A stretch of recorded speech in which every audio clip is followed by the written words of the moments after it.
Hello everyone, this is Chloe. Alright, so just a few days ago I put a little post up about my love and heart-filled thanks to Lucy Cavendish for her many oracles, and I also have a couple of her books that she put out with a very good friend of hers, Serene Connolly. I have the Mermaid Magic and the Book of Fairy Magic. I would really love to get her witchery one, and I even have, let's see.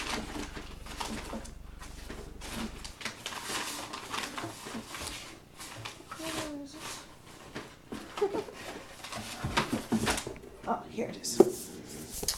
I had to take a break, but I am going through her Witches and Wizards book by Lucy Cavendish. I don't have all of her lovely creations. I understand that there's a couple spell decks and a few things like that, but as per my little post, I do have most of her oracles. And as I talk, I'm just gonna show a few cards from the different ones I have, and I have them in order of printing and kind of also the order that I got them in. So, so we'll just do it that way. So first, the Oracle of the Dragon Fae is actually the first one of the oracles that she made. Again, I don't have her spell decks. I don't have, those I don't have at all. But, and I do have her tarot oracle somewhere, but I don't have it with me right now. So of her oracles, I had her Oracle of the Dragon Fae. I found her during a time when I really loved the elemental decks, as I've mentioned in one of my other videos when I did it about Doreen Virtue. Her elemental or nature-based decks. I was never drawn to the angel stuff. I have tried to make peace for many years with the angel aspect of stuff within certain spiritual enthusiasts, spiritual authorities, writers, and people of those kind of new age lines. I'm just not the white lighter type. New Moon Fae, love that. Love the pictures.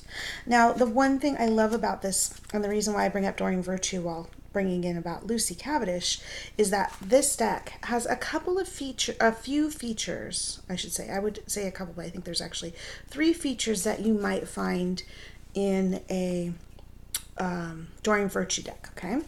One is how they did the borders, okay? They took colors and I believe an aspect of the picture to help create the borders, and they did the same kind of technique in either the Mystical Mermaid and Dolphins one or the Healing with the Fairies. I can't remember which. It's been a little while since I played with those two. I usually bring them out when I know I'm going to have a younger audience because it's fairly it's friendly for that group. More often I bring out the unicorn ones now, but I still bring them out when I know I have people who are drawn to the Fae. So the nice thing, this was like a transition into purely earth-based, friendly, and culturally leaning oracle decks for me. This and the Druid Animal Oracle and a few others of that bent. Doreen Virtue was one of the few oracles I first had, besides the Druid Animal Oracle was the very first. I think there was even an Oham set. But Lucy Cavendish helped me step away from the need to even look at angel decks. I wanted more oracles, and there were so many out that were more new agey, very angely influenced, that kind of thing. And once I met her decks, I was good to go. I didn't feel like I really needed to collect any of that anymore, and the only reason I even touched any of those that were even a little bit new white lightery in that sense was something about the art would draw me. And I really love this Wild Huntress one. It's nice. So, the other thing that was in common besides the bringing in the colors from the artwork into the border was that this deck has multiple artists, which is common in Enduring Virtue decks. And this simplified style of having just a couple words or phrase down at the bottom. Other than that, I mean, there's a lot of oracles that have like a title and a phrase and all that stuff, but that's pretty much where it ends. After that point, Lucy Cavendish's decks are purely their own thing. I think there's a couple cards in one or two decks that talk about rainbow children and crystals and stuff like that, but that's as far as that went, and then you didn't see stuff like that anymore. So this is the Dragon Fae. And after this, the style of the borders and everything else changes with Lucy. It's truly not inspired or following any kind of method that you would know from, say, Enduring Virtue or someone of that ilk. Lucy Cavendish is a witch. I believe this is the Wild Wisdom of the Fairy Oracle. Okay. And Lucy Cavendish is from Australia. I know some of you know her very well, but for those who don't, and this is like when I use this deck, this card comes up constantly for me, no matter what I'm reading about. Constantly, I consider it my kind of Fae soul card. I don't run or flow, move, whatever, at the same pace as other people, and it can be very frustrating because people, others ask you to try to go at their pace all the time to get things done in a way they want it done at a pace that they want, and I just can't do that. I have to do things my own way. I get things done, but in my own pace, my own way. And if I can't do it, I'm very frank and I try to be honest about it. But whether that makes you happy or not, I can't do anything about that. But if I don't think I can do what you want, I'll tell you quite frankly that I can't, or that you have to be happy that I'm going to go at my own pace if you want it done right. So this card comes up usually when I'm trying to push myself to be more in line with how others want me to be, rather than who I am and how I do my best work, and just how I'm the most happy, and if I need to be more grounded and things like that. I love this card. It always reminds me to check in and see if I'm pushing too hard or doing something not the right way for me, for how I do things, how I do my best. So yeah, I was going over Lucy Cavendish's website recently, and recently we've started getting more rain. I've been feeling more and more of the fall pull. I love fall, and yeah, this is a really cool card. I love the colors.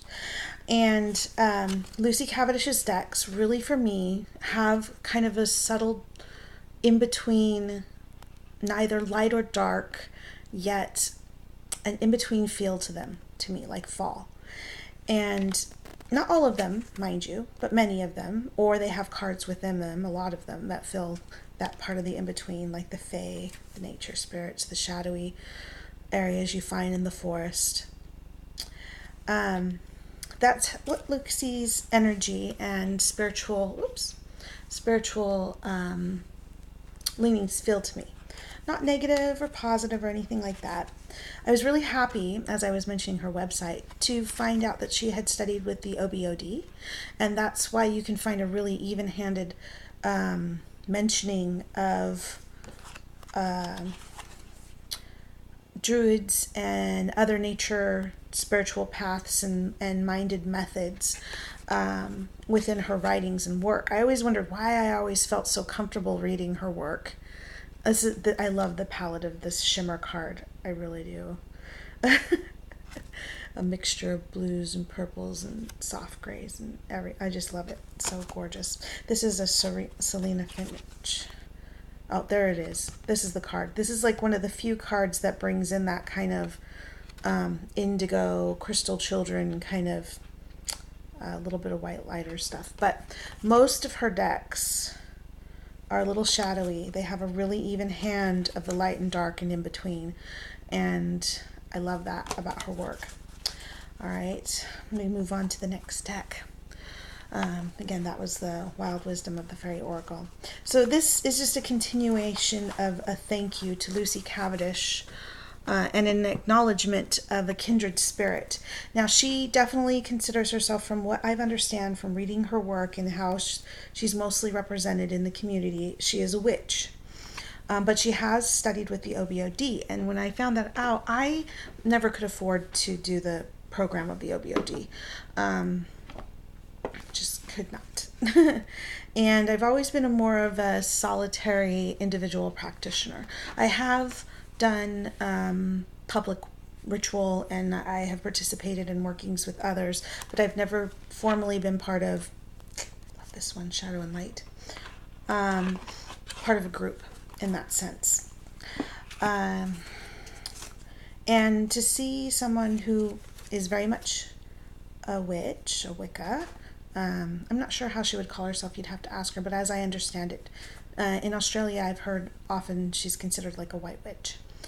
I can't speak for her, I've never gotten to speak to Lucy as of yet, but she seems like a very gentle, open-minded soul, and I really appreciate that. And the fact that she has studied Druidry and the craft, and she's done such great work showing her own understanding of the Fae and other misfits, as this one shows. I love this card, by the way, and I'll keep going. I'll just show a handful. This is a Jasmine Beckett Griffith art, and I love how Lucy and Jasmine work together. Or is it Jasmine? Am I saying? Yes, it is Jasmine. I also know her as Strangeling. I just love how much of these areas that are a little bit more heavy and yet still positive in her oracles and messages in the works I've read of hers so far. I just have found it so helpful in my growth and spiritual travels, and how when I've read with these oracles for others, they're always so surprised. They don't always mesh with the art, although they find much of the art, especially people are surprised how drawn they are to certain styles of art, like Jasmine's. Again, this was the Oracle of Shadow and Light. I love this deck. I love when this one came out, I know that there was a little bit of a younger feel to it, but this is the Australian version, and it is a little bit more even-handed in how it works with doing messages for young and old, or like really well blended, and I love that. Some of the ones that were printed for the US audience were kind of made in a way to lean more towards teenagers and young adults, and I still like them, but a matter of fact, I just recently put in an order to finally get the Australian version of the Oracle of the Shapeshifters. But here is the Oracle of the Mermaids. And it's been a number of years, and I finally just bit the bullet and ordered it. So I'm looking forward to getting that one. So she's not all dark, but she's not all white lightery either. And I love that. I had longed for a pagan writer that was doing a work that was more in line with spirituality. In her books, the Book of Fairy Magic and the Mermaid Magic, she has interviews from many different spiritual sets. I love this card. Falling in Love.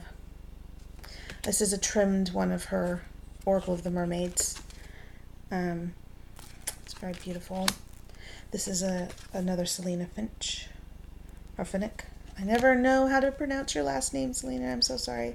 I really need to see someone pronouncing it correctly again. I know a lot of people feel that this, many people feel this is mostly just for relationship readings, but I find I can, as long as someone is having heavy emotions or issues emotionally in a situation, this deck can read it.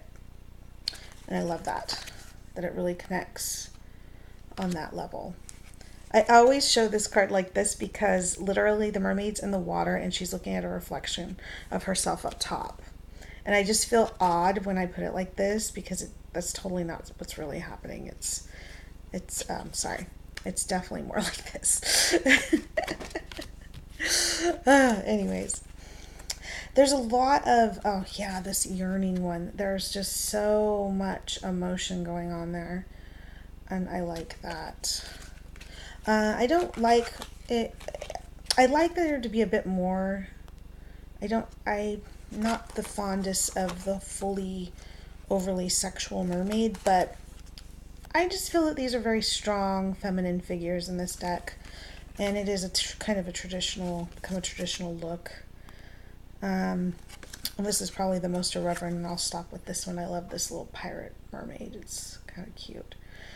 And freedom, I like that. Freedom, independence, and self-determination. I mean, come on.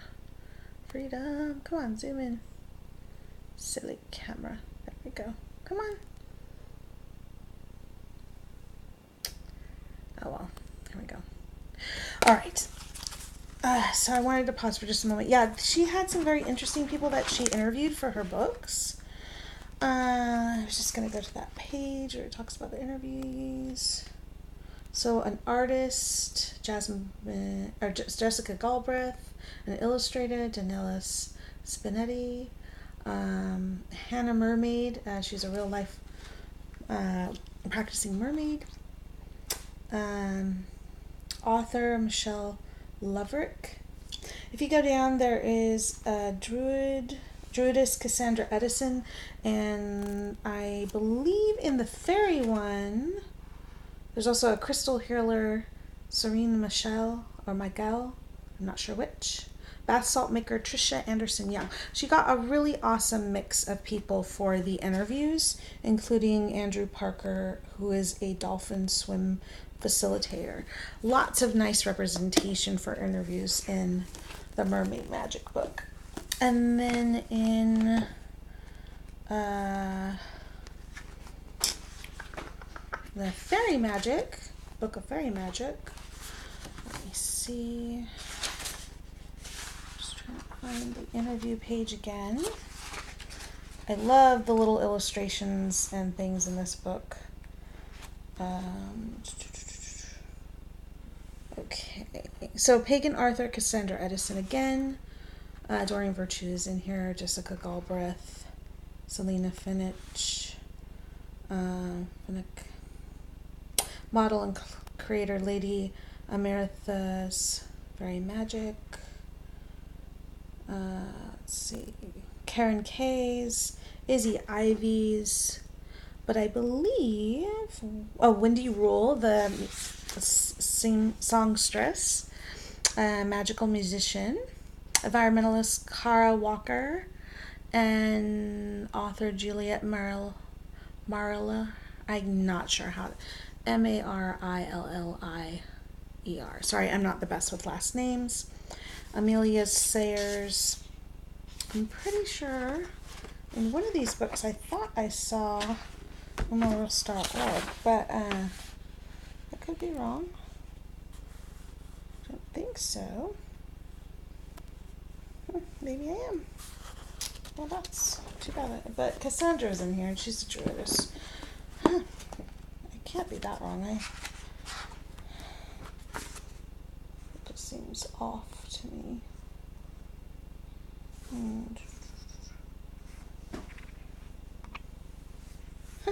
Okay. Yep, Cassandra Edison is in both. Could have sworn. Okay. Well, I was wrong. All right. So, yeah, as a pagan oracle creator, she met a need I had. And I've helped a lot of people with readings through her oracles.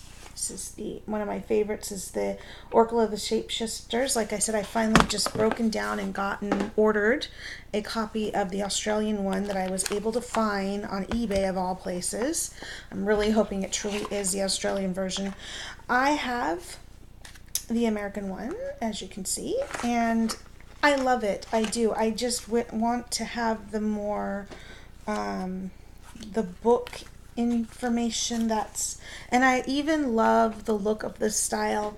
I don't mind this one at all. I think it's adorable. It's cute, but this is made for a younger audience in this case with the American version. And I really want to have the wisdom.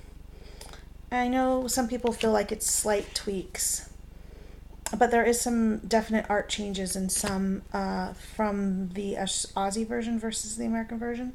But I do love this one. I'm not going to stop using this one. I love the cardstock too. I know the Phoenix is different in the other version.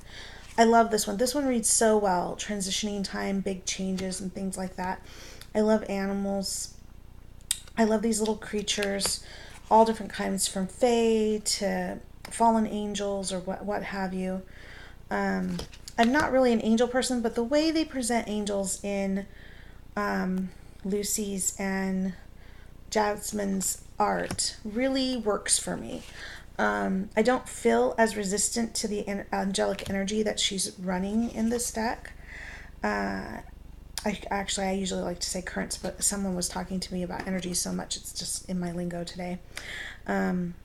Jasmine's artwork really speaks to me on levels that I really enjoy. I love a lot of other, like, Will Worthington's artwork speaks to me too. So it isn't just Jasmine, but Celine Fitch's artwork is absolutely gorgeous. But something about how Lucy and them work together is just so awesome. And I have really, with the help of her oracles and some of the insights of her books, have helped quite a few people. And I just, the collection brings me joy. And again, there's such, especially with the Jasmine Beckett Griffith illustrated titles, there is such a tone of the in-between and the shadow aspect of our world. I just love it. Like the shadow. Did I show this one yet? Yes, I must have, because it was before there. These, and then even with the Oracle of Shapeshifters, there is such an awesome tones of the shadow and challenges and just the stuff we deal with in life that comes forward through the art and through the meanings and such that they have blended together through their creations.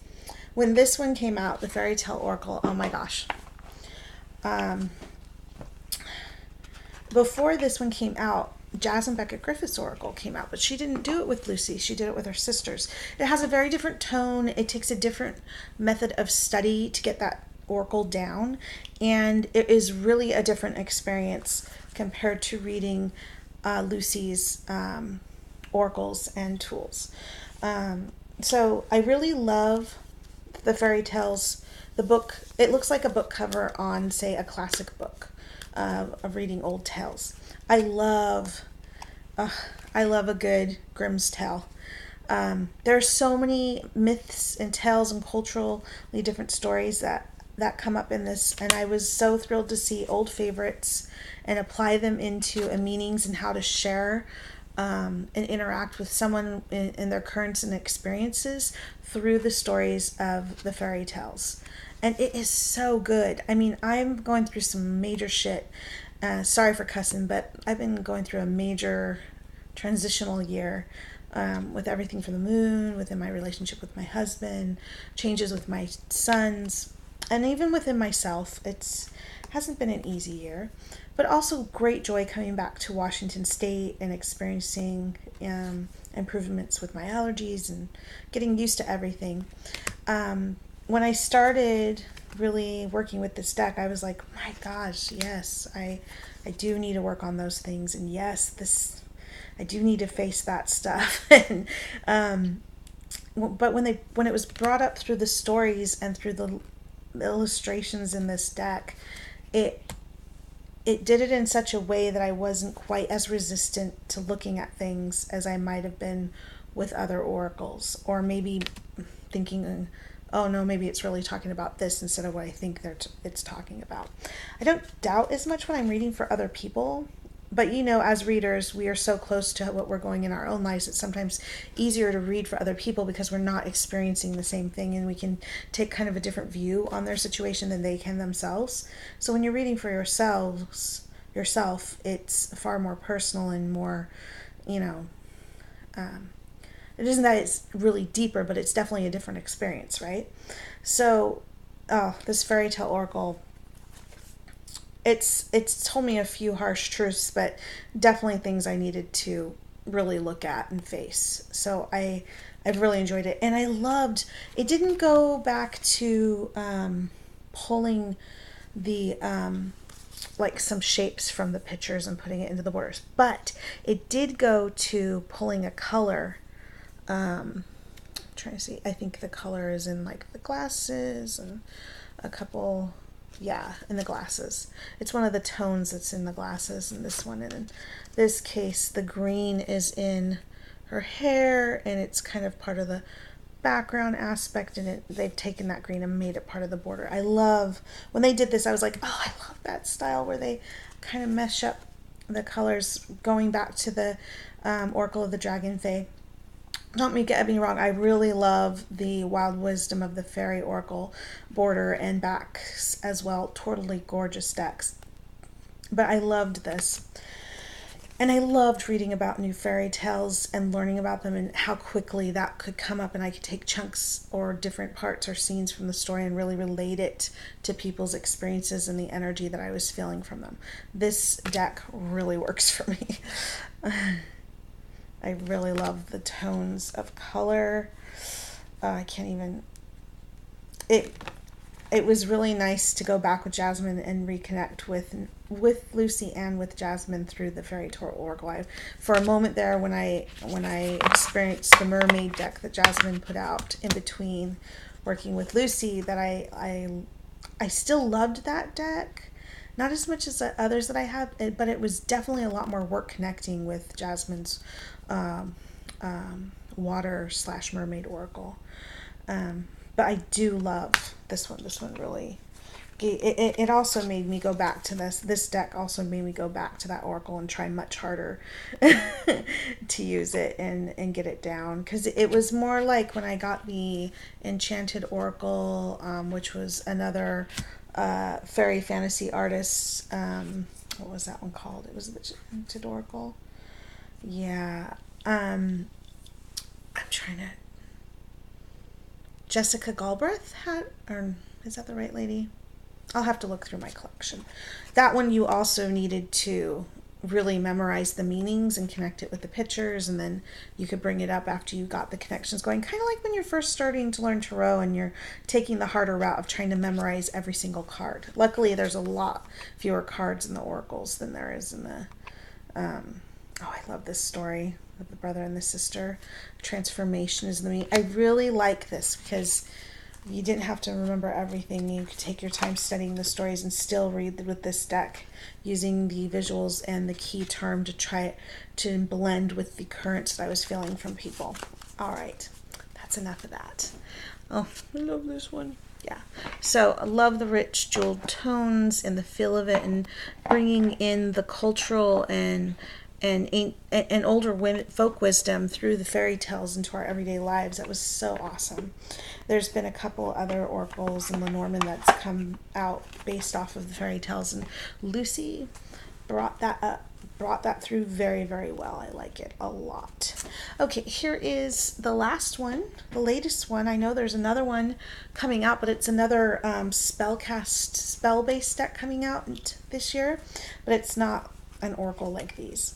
So I know some people are very loving or hating the backs, but I actually really like them. I don't mind backs that aren't reversible. I know how people feel about that, but it doesn't bother me as much. Now, this deck was a little bit harder for me to connect with, mostly because I was not used to the artistic style. This is all one artist. What is her name again? Maxine Gadd. She actually does a blend of different, like digital and illustrative, and something like a cross between, maybe even it's another slightly different type of digital, like computer animated art. This is like a plant collage to create faces. I'm not sure if it's drawn or made on computer, but this style, certain aspects, when I read the book that went with this oracle really started to flow for me. I'm still making peace with it. I haven't worked with it as much as I have my other oracles, but I really am starting to love this one as well. It's just sometimes it takes a little longer to connect with certain oracles, and I think what helps is that I do love Northern European cultural, folk tradition and spirituality mixed with the Celts and, just European Celtic and Northern way and all that stuff. I have that ancestry within me as well as some Native American ancestry, and so I really try to at least understand the spiritual, paths and traditions of my ancestry, if not actually embrace it as part of my own spirituality. But yeah, I really love the idea of the weird, of the stuff, of the things in our lives that we have built in, and plus possibly the ancestral energy that is tracked in through our lives as well, affecting our current life and where we're heading and what we're experiencing in the now.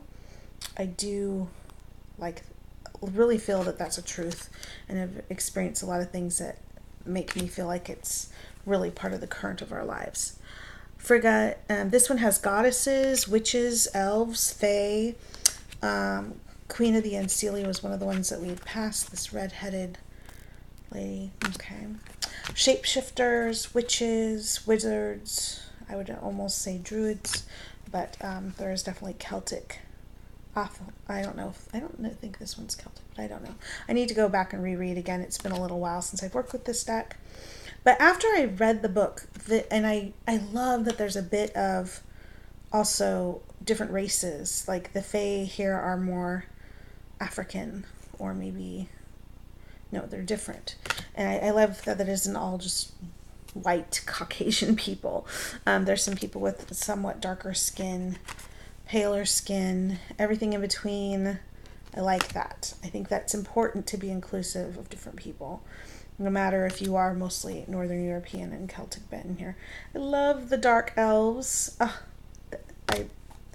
That's what I really love about Lucy's work, is that she includes the dark, the triple realm aspect stuff.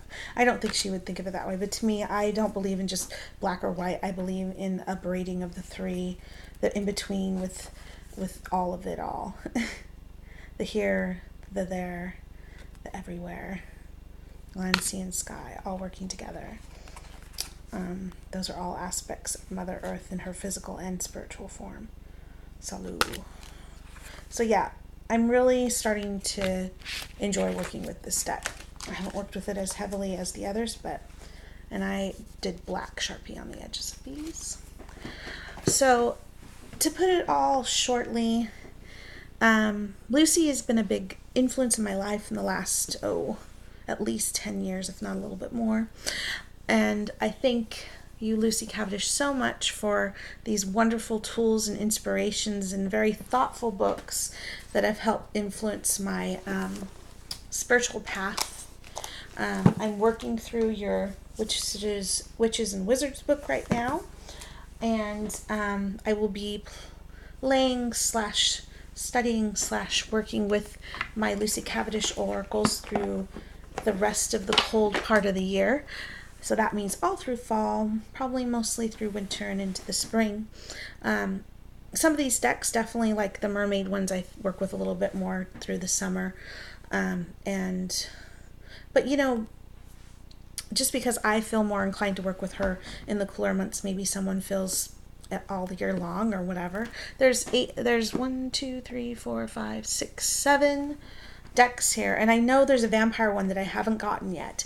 I'm not the biggest vampire person, but I've been feeling a little bit more pull towards it. I almost ordered it before, but this time when I ordered the Aussie version of the Shapeshifter one, but I really wanted that one, and I feel like I need to spend a bit more time with the ones I have, and then when I feel I really have those down, then I'll get the vampire one, and then I will have almost a complete collection of her readable oracles. And I put it that way because I feel like her spellcaster or her spell decks are a little bit of a different thing. I don't really think they're meant to be used as oracle divination tools. They're something else. They have a different purpose, and I really don't use those. They're not drawn to those as much. I'm sure they're wonderful. They're just not my bag. Okay.